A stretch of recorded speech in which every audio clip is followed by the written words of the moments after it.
Selamat pagi anak-anak yang dikasihi Tuhan. Bagaimana kabar hari ini? Saya berharap anak-anak dalam keadaan sehat, anak-anak tetap semangat. Berkah dalam.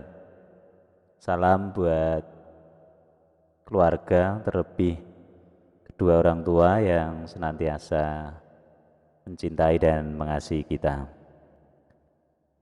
Hari ini kita akan lanjutkan dengan materi pembelajaran berikutnya. Aku memiliki kemampuan. Untuk mempermudah anak-anak nanti melakukan atau melaksanakan kegiatan pembelajaran mandiri yang saya pandu dengan lembar kerja yang sudah saya kirim melalui Google Classroom, sedikit saya akan memberikan pengantar agar nanti anak-anak dalam mengerjakan lembar kerja itu paham akan tujuannya, atau dengan kata lain tujuan pembelajaran kita itu bisa tercapai. Anak-anak yang dikasihi Tuhan, pada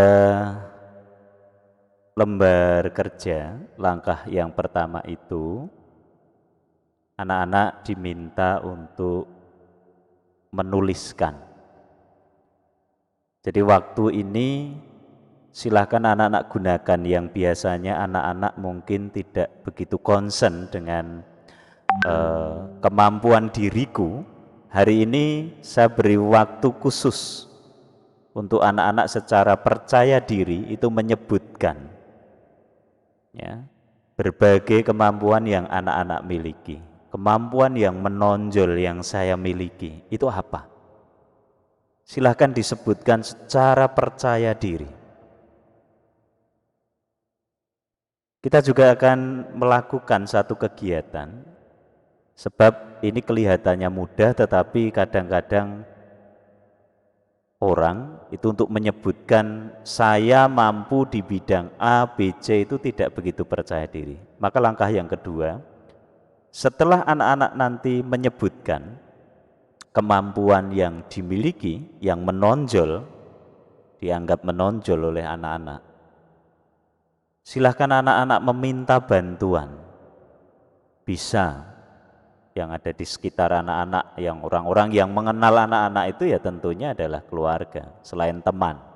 Ya karena teman saat ini masing-masing belajar di rumah, maka orang-orang yang mengenal kita dan ada di sekitar kita itu adalah keluarga kita. Ada orang tua, ada adik, ada kakak. Silahkan meminta bantuan. Menurut mereka, kemampuan apa yang Anda miliki, yang anak-anak miliki? Silahkan. Anak-anak memberikan tugas pada orang tua, kepada kakak untuk membantu menemukan kemampuan yang anak-anak miliki dan dituliskan pada lembar kerja itu. Nah, ketika semua sudah baik dilakukan secara sendiri, sudah ada hasilnya, dibantu dengan orang lain di sekitar kita sudah ada hasilnya, semua sudah tercatat, semua sudah tertulis di situ, urutkan sekarang. Mana yang paling menonjol, beri ranking 1, 2, 3 dan seterusnya. Ya. Silahkan anak-anak urutkan, beri nomor urut atau ranking kemampuan-kemampuan anak-anak, mulai dari yang paling menonjol dan seterusnya. Nah, anak-anakku yang dikasihi Tuhan, lembar kerja itu bertujuan untuk ini. Maka sedikit waktu ini saya paksa anak-anak untuk betul-betul digunakan, menyadari, menemukan kemampuan baik dilakukan sendiri dan dibantu oleh orang lain. Ya. Jadi kalau ada anak-anak yang mengatakan saya tidak punya Pak, jangan katakan itu di materi pembelajaran ini, jangan. Sebab seperti ini anak-anakku yang dikasihi Tuhan. Sebagai orang yang beriman Kristiani, pengikut Kristus, iman kita itu menegaskan. Jadi tegas itu kita percaya, kita imani bahwa setiap manusia itu sejak awal diciptakan sudah dibekali oleh Allah dengan berbagai kemampuan secara berbeda-beda.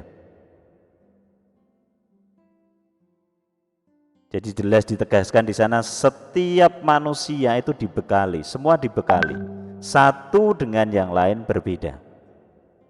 Maka kegiatan di lembar kerja itu kegiatan secara khusus anak-anak harus menemukan, dibantu dengan orang lain, harus ketemu. Jadi di langkah ini kemampuan yang kita miliki harus berhasil kita gali. Anak-anakku yang dikasihi Tuhan, nah ketika anak-anak sudah mendata dan sudah mengurutkan,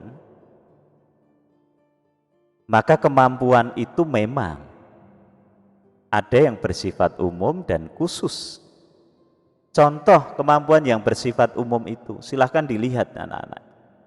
Dalam memberi ranking saya kira mempertimbangkan ini. Maka saya tadi memakai kata menonjol. Kemampuan yang paling menonjol pada diriku itu apa? Sehingga anak-anak bisa memberi nomor urut atau ranking.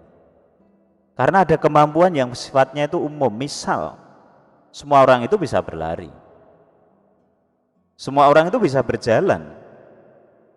Tetapi kemampuan yang sifatnya umum itu bisa menjadi kemampuan khusus. Maaf, ini salah tulisan saya ini ya.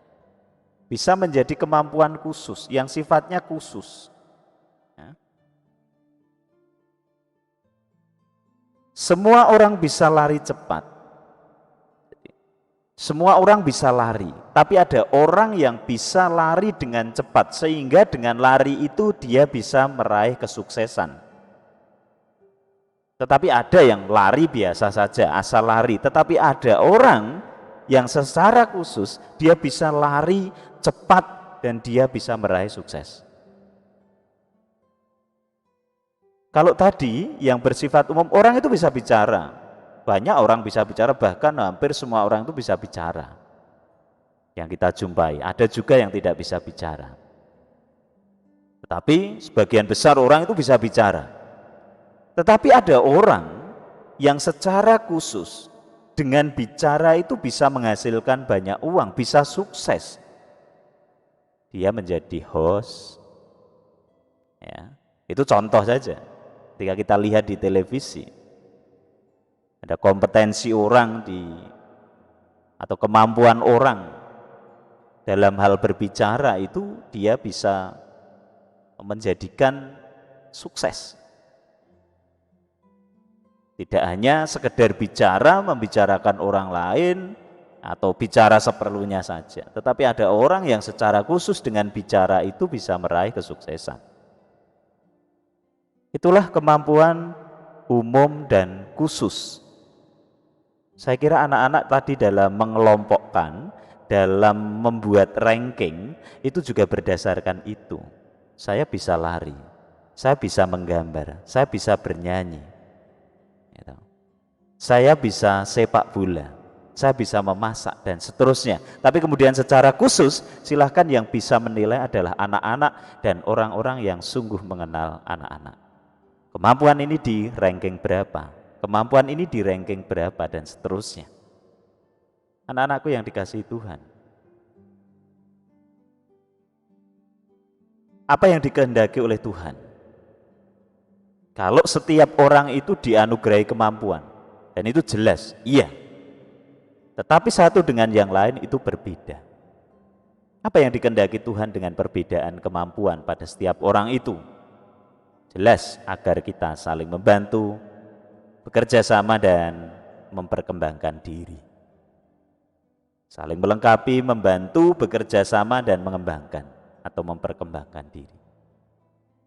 Anak-anakku yang dikasihi Tuhan, kita bisa membayangkan kalau semua orang itu kemampuannya menari, siapa yang akan menonton? Semua orang kemampuannya menulis, siapa yang akan membaca? Maka Tuhan itu sudah mengatur sedemikian, maka tujuan atas perbedaan itu baik adanya. Saling membantu, saling melengkapi, saling bekerja sama, dan saling memperkembangkan dirinya. Saya kira tidak ada masalah dengan perbedaan itu. Intinya bahwa setiap manusia dianugerahi kemampuan secara berbeda. Soal ranking dan seterusnya itu anak-anak sendiri yang bisa memberikan. Yang berikut adalah, lalu tugas kita apa sekarang? Kalau setiap orang diberi kemampuan, yang pertama adalah menggali, temukan dulu. Maka langkah pertama saya agak memaksa, harus ketemu, dilakukan sendiri maupun dibantu orang lain. Akhirnya ketemu, karena itu tugas pertama. Bagaimana kalau kita tidak menemukan lalu kita bisa menjalankan tugas yang kedua? Sebab tugas yang kedua itu adalah mengembangkan. Kalau belum ketemu, apa yang mau dikembangkan? Maka tugas pertama harus ketemu dulu, gali, ketemu, dilakukan sendiri dan dibantu oleh orang lain. Gali, ketemu, kembangkan, sehingga menghasilkan buah bagi diri maupun sesama. Mengapa tugas itu penting untuk kita jalankan? Kadang ini kita tidak begitu perhatian dengan anugerah Tuhan berupa talenta ini. Satu hal di pembelajaran ini yang perlu kita tegaskan, perlu kita ingatkan lagi jika lupa. Pada saatnya nanti, manusia harus mempertanggungjawabkan pemberian Tuhan itu kepada Allah, Sang Pemberi. Jadi Allah menganugerahkan itu untuk ditemukan, dikembangkan, dan menghasilkan buah yang berguna bagi diri maupun orang lain. Kelak kita akan dimintai pertanggungjawaban itu. Nah, pertanggungjawaban kita itu tergantung bagaimana tugas itu kita jalankan dengan baik. Maka di Matius 25 ayat 14 sampai 30 itu menggambarkan, karena itu memang perumpamaan yang menggambarkan bahwa setiap orang itu diberi atau dianugerahi talenta secara berbeda. Maka hamba 1, 2, 3 itu diberi talenta yang berbeda-beda oleh tuannya. Dan perlakuan hamba-hamba itu terhadap talenta yang diberikan juga berbeda. Ada yang berkembang menjadi 10 kali lipat, ada yang berkembang menjadi 8 kali lipat, ada yang tetap 1, dipendam saja. Ini menggambarkan sikap bertanggung jawab dan tidak bertanggung jawab. Yang bertanggung jawab tentunya adalah mengembangkan talenta. Yang tidak bertanggung jawab tentunya menyimpan talenta itu sehingga tidak berbuah dan menghasilkan apa-apa. Atau dengan kata lain, kemampuan yang dimiliki itu menjadi tumpul bahkan akan hilang. Silahkan dibuktikan ketika kita punya kemampuan di bidang tertentu, lalu itu tidak kita asah, tidak kita bagikan, maka lama-kelamaan kemampuan yang kita miliki itu tidak ada gunanya. Maka dalam bahasa pesan teks kitab suci, kemampuan itu akan hilang, akan diambil oleh Tuhan kembali. Anak-anakku yang dikasihi Tuhan, jika setiap orang itu dianugerahi talenta dan diharapkan sikap terhadap talenta yang dianugerahkan itu mengembangkan secara bertanggung jawab dan menghasilkan buah, maka banyak cara untuk mengembangkan talenta itu. Di lembar kerja anak-anak, jelas anak-anak sudah menemukan itu. Yang saya sampaikan ini boleh sebagai tambahan. Melatih diri, masuk dalam kelompok, berani bertanya kepada orang lain yang berpengalaman. Masuk dalam kelompok yang punya bakat minat yang sama dan saling dapat mengembangkan. Belajar terus-menerus tanpa takut salah dan gagal. Berikutnya, bagaimana sikap yang baik dalam mengembangkan talenta? Tidak mudah putus asa, tekun, disiplin, berusaha keras, menyertakan Tuhan dalam setiap usaha. Ya, saya kira itulah nanti yang bisa ditambahkan oleh anak-anak untuk melengkapi lembar kerja atau langkah pada lembar kerja. Bagaimana cara mengembangkan sikap, lalu bagaimana mengembangkan talenta menurut pesan Tuhan di Matius 25, 14-30 itu. Mudah-mudahan apa yang saya sampaikan ini bisa membantu anak-anak sehingga hasil belajar anak-anak itu menjadi sebuah konstruksi pengetahuan iman yang mudah untuk dipahami dan dipelajari, terlebih meneguhkan iman kita. Demikian yang bisa saya sampaikan. Selamat pagi, selamat siang, dan berkah dalam. Anak-anak selalu sehat, selalu semangat. Salam buat orang tua. Berkah dalam.